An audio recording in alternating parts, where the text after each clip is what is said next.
Hi everyone, कैसे उम्मीद करता हूँ बहुत बढ़िया होंगे। तो आज हमारे पास जैसे देखो ना, कोई भी घर में गाड़ी लेता है तो सबसे पहले बड़े तो घर में गाड़ी चला ही रहे होते हैं, बट जो छोटे लोग होते हैं ना, छोटे बच्चे होते हैं, मतलब छोटे लोग नहीं, छोटे बच्चे होते हैं, उनके मन में भी कहीं ना कहीं सवाल आते हैं कि यार हम भी चलाएं। घर के जो बड़े होते हैं ना, वो ज्यादातर उनको कॉपरेट नहीं करते हैं, टाइम नहीं होता है या कोई और रीजन होते हैं, वो ड्राइविंग नहीं सिखा पाते हैं या उनको टाइम नहीं लगता, उनको ड्राइविंग नहीं सिखाते हैं किसी भी का। उस समस्या का हल जो है ना, आज हम इस वीडियो में आपको देंगे, आपको ड्राइविंग सिखाएंगे। और आने वाली जो वीडियोस है, जो सीरीज है, वो पूरी ड्राइविंग के ऊपर, मतलब एक के बाद एक लेसन बेसिक से लेके प्रो लेवल तक आएंगे। तो ये एक स्टूडेंट है मेरे, स्वाति, इनको गाड़ी सीखनी है, इनको गाड़ी के बारे में कुछ भी पता नहीं है, जीरो नॉलेज। आप ये मान लीजिए अगर आप गाड़ी नहीं चलाते हैं तो आपके बराबर नॉलेज है, और इनको हम फुल नॉलेज दे देंगे इन वीडियोस के थ्रू, इन सेशन के थ्रू।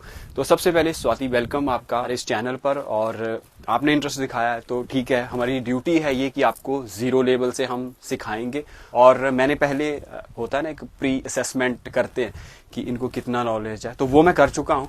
ये बिल्कुल मैं कहूँगा कि जीरो से स्टार्ट होने वाला है, और काफ़ी अच्छे सेशन होंगे जिसमें आपको डिटेल्ड जानकारी मिलेगी, जितनी हम दे सकते हैं आपको फुल जानकारी दी जाएगी। तो ये आप स्लिप स्टिकी नोट्स देख रहे होंगे, इसके ऊपर, गाड़ी के ऊपर काफ़ी सारे स्टिकी नोट मैंने लगाए हैं। एक बार वॉक अराउंड करा देता हूँ कि स्वाति को सबसे पहले हम गाड़ी के बारे में बताएंगे कि गाड़ी के जो पार्ट्स हैं, बॉडी के पार्ट्स, उनको किस किस नाम से जाना जाता है। तो हुड आगे, जैसे फ्रंट प्रोफाइल में, साइड प्रोफाइल में, जो जो चीजें आप जिनके ऊपर भी स्टिकी नोट चिपकाए हुए हैं, यहां से दिखाइए, इन सब के नाम मैं पहले स्वाति को बताने वाला हूं, क्योंकि जिस चीज को हम चलाने जा रहे हैं, सीखने जा रहे हैं, उसकी बेसिक इन्फॉर्मेशन होना बहुत जरूरी होता है। सिमिलरली पीछे भी कुछ स्टिकी नोट लगे हुए हैं। अभी हम शुरू करेंगे आगे से। तो स्वाति सबसे पहले आ जाओ, पहले इस साइड से हम स्टार्ट करेंगे। जैसे कि सबसे पहले हमें गाड़ी की, जैसे यहाँ पे खड़े हो जाएं, तो गाड़ी की फ्रंट प्रोफाइल इसको कहेंगे हम, उसमें क्या क्या चीजें होती हैं। तो सबसे पहले जो ऊपर एक स्टिकी नोट मैंने चिपकाया हुआ है और एक ऐसी रॉड सी है,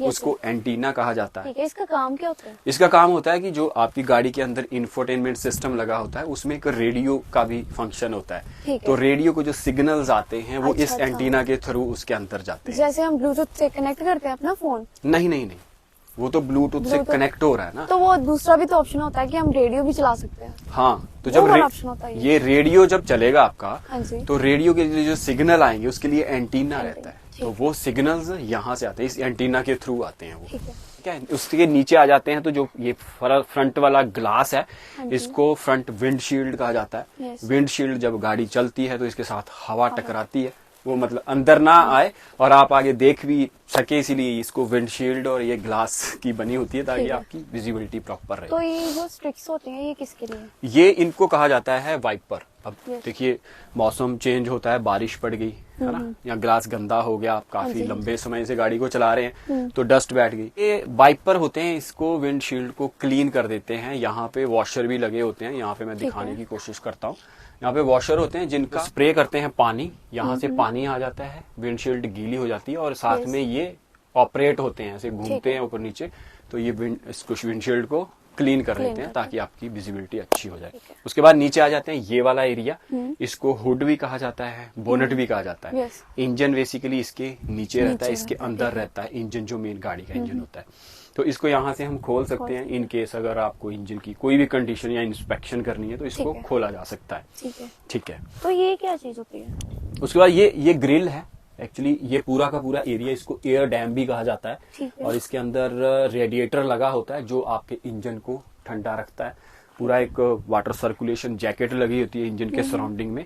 जब इंजन कंबशन के दौरान बहुत ज्यादा हीट प्रोड्यूस करता है तो वो उसको कूल डाउन कर देता है। तो ये इसका बेसिकली काम होता है, और इसको अच्छे अच्छे डिजाइन में बनाया जाता है, क्योंकि फ्रंट लुक ही सबको गाड़ी की दिखती है, तो काफी अच्छा अट्रैक्टिव दिखे, इसलिए इस ऐसे डिजाइन किए जाते हैं। नीचे ये नंबर प्लेट होती है, ये स्किड प्लेट्स होती हैं। ठीक है। यहाँ पे ये लाइट्स होती हैं, अगर आप अंधेरे में चल रहे हो तो लाइट्स आपको चाहिए होती है देखने के लिए, विजिबिलिटी के लिए। ये भी अलग अलग टाइप की होती हैं। जैसे ये नॉर्मल हैलोजन लैंप डले हुए हैं, कई मॉडल जो होते हैं उनमें प्रोजेक्टर हेडलैम्प का सेटअप होता है। वो जैसे जैसे मॉडल अपग्रेड होता है, फीचर थोड़े से आपको सुपीरियर डिफरेंट मिलते जाते हैं। ये नीचे एक लैंप लगा होता है, इसको फॉग लैंप कहा जाता है। जब आप फॉग में गाड़ी, धुंध में गाड़ी चलाते हैं, तो क्या होता है ना, आपको दिखता नहीं है। ये लाइट हाई प्लेसमेंट होती है इन लाइट्स की, ठीक है, जो कि जब ये ऑन होती हैं तो आपकी आंखों के सामने के लेवल में ही होती है ये लगभग। ठीक है। तो जो उसके आगे धुंध होती है ना, वो फॉग को और चमका देती है, क्योंकि ठीक है। Fog is consist of water droplet. तो Yes. जब उनके ऊपर लाइट पड़ती है तो वो और चमकते हैं, आपकी विजिबिलिटी को डाउन करते Down हैं। कर सकते तो ये नीचे से लाइट जाती है ऐसे रोड के ऊपर, तो नीचे क्योंकि डेंसिटी कम होती है तो हमें नीचे आगे तक नीचे। दिखाई देता है। ठीक है। तो ये फॉग लैंप इसीलिए इनका नाम रखा गया फॉग ठीक लैंप, है, ठीक। ताकि फॉग में जब गाड़ी चलाएं तो ये आपको एक अच्छी विजिबिलिटी दे दे पाए। पाए। ठीक है, ये Okay. बम्पर एरिया हो गया, fog lamp Okay. Fog lamp हो गए, लाइट्स होगी, ग्रिल होगी, Yes. एयर डैम हो गया, हुड हो ठीक गया, है। ये वाइपर हो गए, वाइपर ब्लेड हो गया, विंडशील्ड होगी, और साथ तो ये क्या चीज होती है? इस एरिया को, इस पर्टिकुलर एरिया को, इतने इतने एरिया को फेंडर कहा जाता है। इसका क्या काम होता है? इसका काम बस यही है कि बॉडी का पार्ट है, जैसे ये जुड़ के आई है, या इसको एरोडायनामिक जब बनाया गया है तो Yes. एक डिजाइन फाइनल हुआ होगा, उसके अकॉर्डिंग ही इसको सेट किया गया। ठीक। अब ये एरोडायनामिक्स होता है कि जब गाड़ी या हम आगे चलते हैं तो हमारा हवा के साथ क्या बिहेवियर रहेगा, हवा हमें कितना रोकेगी, वो उसकी सारी स्टडी को जो है वो एरोडायनामिक्स कहा जाता है। ठीक है। और जो इसका CD होता है, यानी कोएफिशिएंट ऑफ डिफ्यूजन, जब एयर टकरा के बाहर निकलेगी यस। तो वो कैसे बिहेव करेगी, ठीक है। तो उसको कम से कम रखा जाता है, ताकि गाड़ी के ऊपर जब गाड़ी चले आगे तो उसके ऊपर कम प्रतिरोध पैदा हो, जिससे गाड़ी आगे अच्छी जा सके और माइलेज भी आपको अच्छी मिले। और ये लाइट वाला क्या होता है? ये जो ये light हाँ, वाला- जब मान लीजिए अब आप गाड़ी नहीं चला रहे हैं, बट जब आप गाड़ी चलाना सीख जाओगे और आप सीधे चल रहे होंगे और आपको राइट जाना है, तो आपके मन में तो क्लियर है कि आपको राइट जाना है, बट जो पीछे लोग आ रहे हैं उनको कैसे पता चलेगा? ठीक है। ठीक। तो इसको अंदर से ऑन किया जाता है। ये Indicator। ब्लिंकर्स होते हैं, इंडिकेटर्स होते ठीक हैं, राइट में भी होते हैं, लेफ्ट में भी होते हैं। ठीक है। तो जो पीछे आने वाले लोग हैं, आप उनको सिग्नल इससे दोगे कि है। मुझे अब राइट में जाना है। तो उस साइड भी लगा ये होगा, उस साइड left में में लगा भी होगा। इन केस अगर आपको लेफ्ट मुड़ना है तो आप लेफ्ट वाला यूज करोगे, राइट में राइट वाला यूज करोगे। तो ये इंडिकेशन नाम से ही पता चलता है कि ये दिशा निर्देश दूसरों को बताते हैं, इन्फॉर्मेशन देते हैं कि आगे वाला जो गाड़ी का ड्राइवर है उसको राइट इस टर्न side लेना जाना है, मुड़ना है। और इसको लगभग यूज करने का जो आइडियल कंडीशन है, लगभग जहां से मान लीजिए आपने 30 मीटर आगे टर्न लेना है, वहां से मतलब 30 मीटर पहले ही इसको यूज करना स्टार्ट कर देना ठीक चाहिए। है। ये नहीं कि जैसे मुड़ना है वहीं पे किया और मोड़ दी गाड़ी और फिर पीछे वाले ने ठोक दी, फिर हम बोलेंगे यार मैंने तो इंडिकेटर Indicator दिया दिया था। बट इंडिकेटर देने का भी एक सही समय होता है, उस पे इसको एक्टिवेट करना चाहिए। ठीक है। ठीक है। उसके बाद ये ORV में होते हैं, यानी कि आउटसाइड रियर व्यू मिरर। तो जब आप ड्राइवर सीट पे बैठोगे और ऐसे गाड़ी चला रहे होंगे तो पीछे कौन कौन सी गाड़ियां आ रही उनको देखने के लिए आपको ठीक है। हेल्प करते हैं। तो इसमें कौन सा मिरर लगा होता है? कनकेव लगा होता है या कन्वेक्स ये लगा होता है? कनकेव ही है, कन्वेक्स आप छोटे मिरर आते हैं आफ्टर मार्केट एक्सेसरीज के, उसमें आप डलवा सकते हो। ठीक है। ठीक है। ये डोर हो गया, ये डोर लॉक अनलॉक हैंडल हो गया। और कई गाड़ियों में यहाँ पे रिक्वेस्ट सेंसर होता है, अगर की आपकी पॉकेट में है तो आपको गाड़ी को अनलॉक करने की जरूरत नहीं होती, क्योंकि इनमें क्या होता है ना, एक ट्रांसमीटर होता है जो कोड टू कोड कम्युनिकेशन करता है। जब उसको इनपुट जाती है कि कीज जो है वो पास में ही है, तो वो एक्टिवेट हो जाता है और उसको अनलॉक कर देता है। और यहाँ पे एक प्रेस बटन होता है, रिक्वेस्ट सेंसर उसको कहा जाता है। जैसे आप उसको प्रेस करोगे तो डोर अनलॉक हो सकता है, ठीक है। हो जाता है और आप अंदर जा सकते हो। ठीक है। ठीक ये डोर प्रोटेक्टर होते हैं। अब इस साइड आ जाओ। अभी फिलहाल मैंने आपको बाहर की गाड़ी दिखाई थी, तो पहले बाहर का ही कवर कर लेते हैं। यस। तो बाहर में ये पिलर होते हैं, pillar A, pillar B, pillar C। गाड़ी में 3 पिलर रहते हैं। ओके। ठीक है। उसके बाद टायर में कितना प्रेशर होना चाहिए, अगर उसमें 2 पैसेंजर बैठे हैं तब कितना होना चाहिए, 3 बैठे हैं तब कितना होना चाहिए, 4 बैठे हैं तब कितना होना चाहिए, 4 प्लस पीछे सामान भी है तब कितना टायर प्रेशर होना चाहिए। ठीक है। क्योंकि ये सब चीजें तब हेल्प करती हैं जब आपको अपनी गाड़ी से मैक्सिमम आउटपुट लेनी हो, अच्छी परफॉर्मेंस लेनी हो। तो ये चीजों के बारे में इसलिए ज्ञान होना जरूरी होता है पहले, ठीक है। ताकि कल को जब आप सीख जाओ तो आपको पता ही नहीं होगा कि टायर प्रेशर कहाँ से चेक करना है। Yes yes. तो ये बेसिक चीजें पहले पता होनी ठीक है। जरूरी है। ठीक है। ये डोर पैनल कहा जाता है। ये विंडो के लॉक अनलॉक, ठीक ये है। पीछे वाली विंडोज अप पीछे। डाउन करनी है वो, ठीक है। ये आगे वाली विंडोज के ग्लास अप डाउन करने हैं वो। अब यहाँ पे आप ये दो बटन देख रहे होंगे, यस यस। ये है ग्लास के लिए। अगर सारे ग्लास जो हैं विंडोज के वो लॉक कर देने आपको, ताकि कोई पीछे बैठा है पैसेंजर, बच्चा बैठा है, वो उसको डाउन ना करे, तो आप इसको प्रेस कर देंगे, वो लॉक हो गए, यानी कि वो डीएक्टिवेट हो गए। अब उनको कोई भी पीछे से अप या डाउन नहीं कर सकता। सिमिलरली ये जो लॉक का सिंबल आप देख रहे हो, ये अनलॉक का सिंबल आप देख रहे हो। तो इससे क्या होता है, ये जो डोर है पहले तो हमने डोर ग्लास की बात की कि ग्लास अप डाउन ना हो। अब पीछे अगर बच्चे बैठे हैं और हम ये श्योर करना चाहते हैं कि बच्चा गलती से भी डोर ओपन ना कर दे, तो उसके लिए लॉक दिया हुआ है। ये चारों डोर को लॉक कर देता है। जैसे लॉक वाले पे प्रेस करोगे, वैसे तो गाड़ी जैसे ही 20 की स्पीड अचीव करती है, ये ऑटोमेटिक सिस्टम लगा होता है, ये लॉक हो जाते हैं। बट इन केस किसी ने खोल दिए चलते चलते मैनुअल, तो आप इनको यहाँ से लॉक कर सकते हो। ठीक है। और इससे ही आपकी डिक्की भी अनलॉक हो जाती है जब आप इसको अनलॉक को प्रेस करते हो। बाकी चाइल्ड लॉक आगे है, वो मैं बताता हूँ कि कैसे यूज होता है वो। तो ये इनके विंडोज के सारे कंट्रोल्स हैं और ये मैनुअल हैंडल है अंदर से विंडो को, इसको डोर को ओपन करने के लिए। जैसे बाहर एक हैंडल है और लॉक करने के लिए, यहाँ पे भी एक हैंडल है। और यहाँ पे ये एरिया रहता है, आपको बॉटम रख सकते हो। पिलर सी आ गया, रियर क्वार्टर पैनल।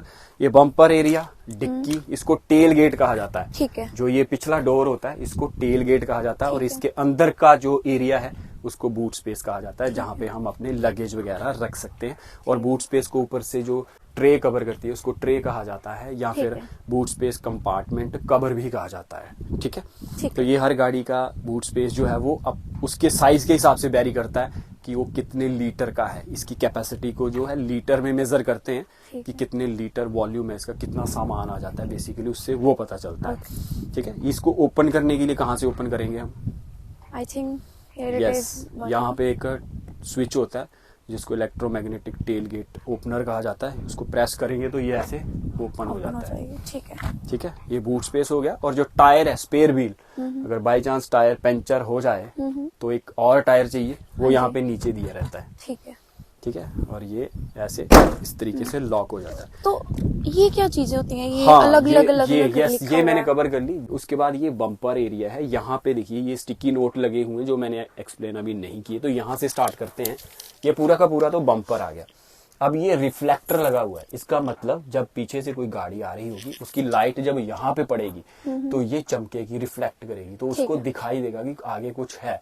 आगे ये वाली चीजें हैं, हाँ जी। इनको सेंसर्स कहा जाता है। ये किसके काम के आते हैं? ये काम आते हैं जब आप गाड़ी बैक करते हो तो आपको पीछे दिखाई नहीं देता। जिन गाड़ियों में रिवर्स पार्किंग कैमरा नहीं लगा होता, तब ये काम करते हैं। ये लगभग 5 फीट पीछे ऑब्जेक्ट होगा, ठीक है। तो उसको ये सेंस कर लेते हैं। और जैसे जैसे गाड़ी पीछे आएगी ऑब्जेक्ट के पास, ये उस तरीके से बिहेव करते हैं और एक आपको इन्फॉर्मेशन देते हैं आगे MID में कि इतना डिस्टेंस रह गया है आपकी गाड़ी के और ऑब्जेक्ट के बीच में। और ये प्रॉपरली वर्क करते हैं, एक्यूरेटली भी काम करते हैं। तो इनका मिनिमम 8 इंचेस के आसपास अगर ऑब्जेक्ट आ जाए तो ये कंटिन्यू बीप देते हैं। और उससे अगर डिस्टेंस थोड़ा है, 24 इंच के आसपास है, तो ये थोड़ा सा स्लो बीप करेंगे। 5 के पास है तो थोड़ा और स्लो बीप करेंगे, जिससे ये पता चलता है कि अभी ऑब्जेक्ट दूर है।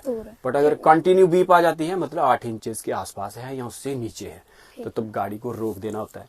ठीक है। उसके बाद ये कैमरा आ गया, यस। जो पीछे का व्यू दिखाता है हमारे ठीक है। आगे इंफोटेनमेंट सिस्टम में। ठीक है। तो वो यहाँ पे प्लेस रहता है। कई गाड़ियों में ये यहाँ पे भी प्लेस रहता है, ठीक है। जिससे हम पीछे का व्यू देख पाते हैं कि पीछे क्या है। अब चलिए अंदर चलते।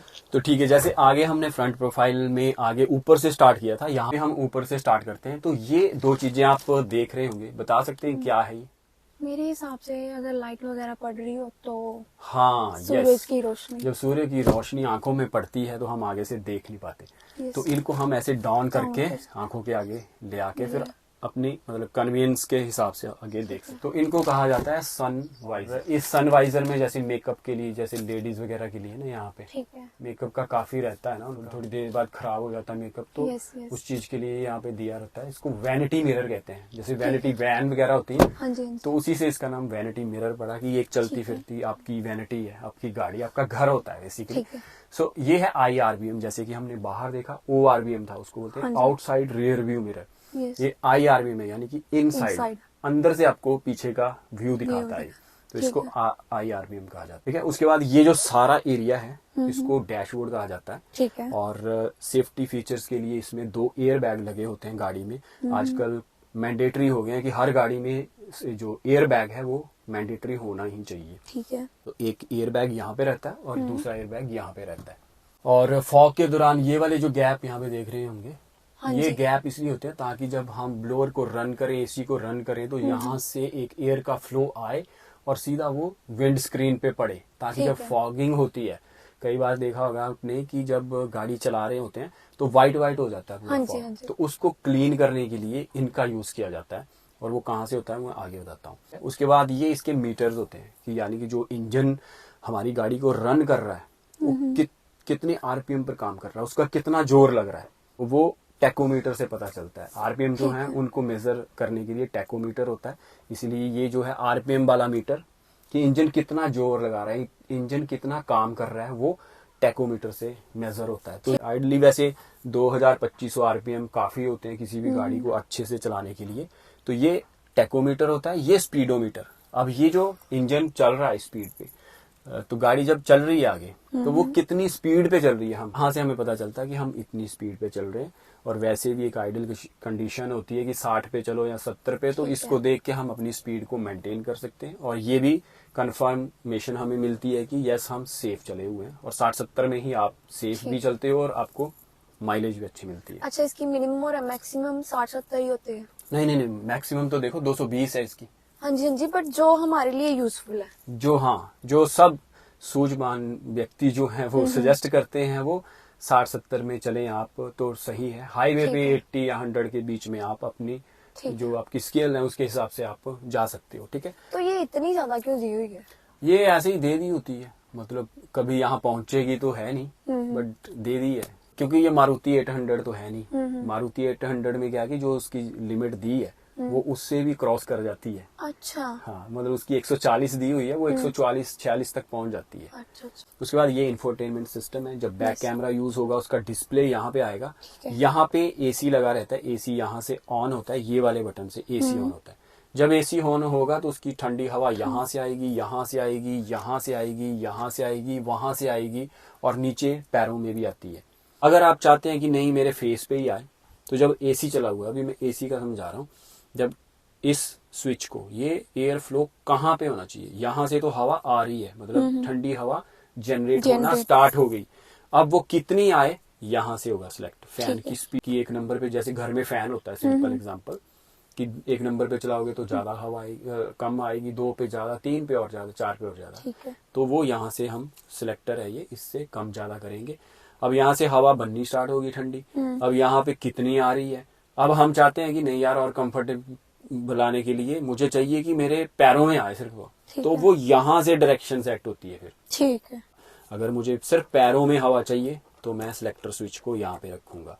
अगर पैरों प्लस फेस पे चाहिए तो मैं सिलेक्टर स्विच को यहाँ पे रखूंगा। अगर सभी पे चाहिए तो क्या? सभी पे नहीं हो सकती क्योंकि ये अलग अलग हैं। सभी पे आपको क्यों चाहिए, आपका जब फेस और लेग्स कवर हो रही है तो वो सभी जगह आ रही है। ठीक है, उससे मतलब सभी वाला जो आपका क्वेश्चन है उससे वो कवर हो रहा है। ये 12 वोल्ट की सॉकेट होती है, यहाँ चार्जर यूएसबी लगा सकते हो आप। ये इंफोटेनमेंट के साथ लिंक्ड रहते हैं। जो भी आप पेन ड्राइव लगाओगे तो उसके जो भी सॉन्ग वगैरह होंगे वो यहाँ पे डिस्प्ले हो जाएंगे। ठीक। ये मल्टीमीडिया यानी कि इंफोटेनमेंट सिस्टम है। ये कुछ कंपार्टमेंट, कुछ दवाइयाँ या जो भी आप रखना चाहे, जो भी सुटेबल ऑब्जेक्ट है आप यहाँ पे प्लेस कर सकते हो। ये ग्लव बॉक्स होता है, यहाँ पे कुछ आप आरसी सामान या कुछ भी जो भी आप रखना चाहो वो रख सकते हैं। ठीक है, ये होता है गियर। अब गियर का क्या काम होता है? इसका काम होता है कि जो इंजन टोटल पावर प्रोड्यूस करता है उसको हम कब कितना लें वो ये डिसाइड करता है। ठीक है, अगर मुझे चढ़ाई में गाड़ी चलानी है, फुल कैपेसिटी, लोग भरे हुए हैं, तो मुझे फर्स्ट गियर डालना पड़ेगा। सबसे ज्यादा जोर जो होता है वो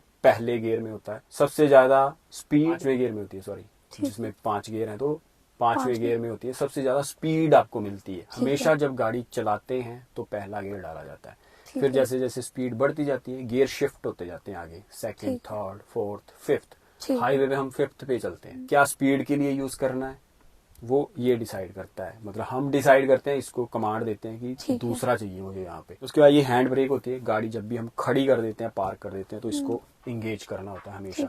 और ये इस टिप को ऐसे प्रेस करेंगे तो ये अनलॉक हो जाएगी। और इसको लगाने का तरीका ये है, ऐसे जोर से इसको खींच देना होता है। यहाँ पे एक लैच मैकेनिज्म होता है जो अपने आप इसको लॉक कर देता है जहाँ पे इसको लॉक होना होता है। जब गाड़ी खड़ी हो तो ये हमेशा इंगेज होनी चाहिए। ठीक है, ये सेंटर कंसोल एरिया होता है। डिफॉस्टर राइट साइड के जो ये वाला एरिया जो है ना, जैसे ये वाला बना है यहाँ के लिए, तो जो ये वाला वेंट है ये इसके लिए आउटलेट है। ये यहाँ से जब हवा आएगी उस पर पड़ेगी तो ये वाला एरिया क्लीन हो जाएगा, जिससे आप मिरर से पीछे देख सकते हो।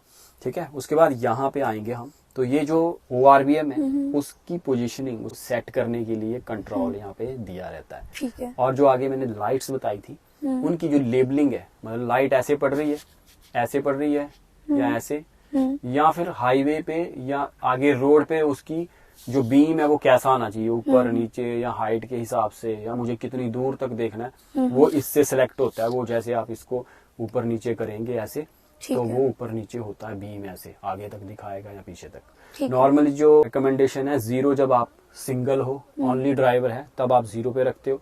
ड्राइवर के साथ एक को ड्राइवर है तो आप 1 पे रखते हो। 3 लोग हैं तो 3 पे रखते हो।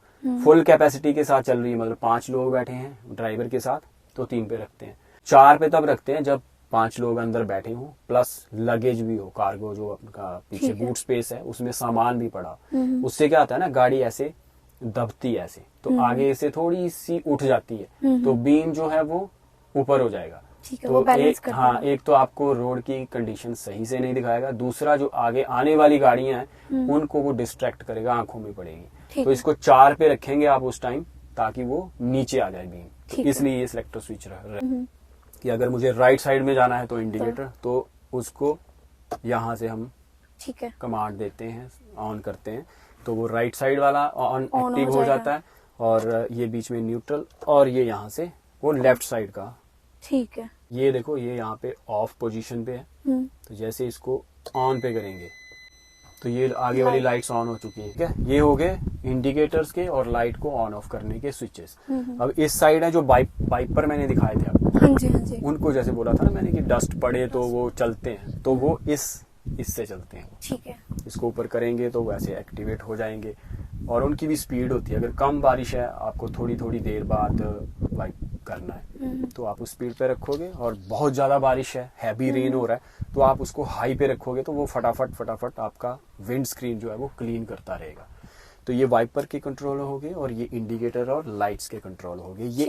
ये डैशबोर्ड के अंदर ये मीटर हो गया, MID इसके बीच में स्क्रीन रहती है कि एवरेज क्या दे रही है मेरी गाड़ी, है ना, इसमें फ्यूल कितना डला हुआ है, इसको मैं कितने किलोमीटर चला चुका हूँ। इसमें ट्रिप भी रहते हैं कि आज एक पर्टिकुलर डिस्टेंस के लिए आपने काउंट करना है कि कितना डिस्टेंस है, तो वो चीज भी इसमें की जा सकती है। ठीक है, ये स्टीयरिंग, इससे क्या होता है, गाड़ी चलती है, गाड़ी को हम डायरेक्शन देते हैं कि मुझे इस साइड जाना है, इस साइड जाना है। ठीक है, ठीक है। तो ये बेसिक सारी चीजें हैं। इसके अलावा कुछ रह गया हो तो तुम पूछ सकती हो। हाँ, ये इम्पोर्टेंट है ना। ABC तो सिखाई नहीं, हमने जेड तक पहुंच गए, हमने ABC तो सिखाई नहीं। तो चलो अब ABC क्लियर कर लेते हैं कि ABC होता क्या है। ये लीवर रहते हैं ऐसे 3, जिनको ABC के नाम से भी जाना जाता है। मतलब बहुत सारे लोगों ने ABC ही बोला इनको, यानी कि ABC, A for accelerator, B से ब्रेक, C से क्लच। तो ये आपस में इंजन को कब इंगेज करना है, कब डिसंगेज करना है, कब गाड़ी को आगे चलाना है, कब गाड़ी को रोकना है, तो उसके लिए ये सारे का कॉम्बिनेशन होता है। और वो आगे आने वाले लेसन्स में मैं एक एक करके एक्सप्लेन करता जाऊंगा कि ये कैसे वर्क करते हैं। तो आज के लिए आई थिंक काफी है ये, और इम्पोर्टेंट चीज ये की जिससे कार स्टार्ट होती है। हाँ जी। और इसको यहाँ पे लगाया जाता है, ये देखो, तो इसको यहाँ पे ऐसे इंसर्ट किया जाता है, और इसमें ये पोजीशन होती है इग्निशन ऑन, और उसके बाद स्टार्ट। जैसे ही आप इसको स्टार्ट पे करोगे तो गाड़ी आपकी स्टार्ट हो जाती है। ठीक है। तो अब स्टार्टिंग और ABC कल अंडरस्टैंड करेंगे हम कल की वीडियो में। आज के लिए बस इतना ही। आई थिंक सब चीजें जो हैं वो एक्सप्लेन कर दी हैं, समझ भी आई होंगी। अगर नहीं आया तो तुम पूछ भी सकती हो दोबारा। और अब तुम्हारा टेस्ट होगा, अब रिव्यू होगा कि तुम कितना जान चुकी हो और कितना मुझे बता पाती हो। तो ready to take challenge? Yes. Will you explain? Yes, I will explain. We'll start from front. Let's go. Okay.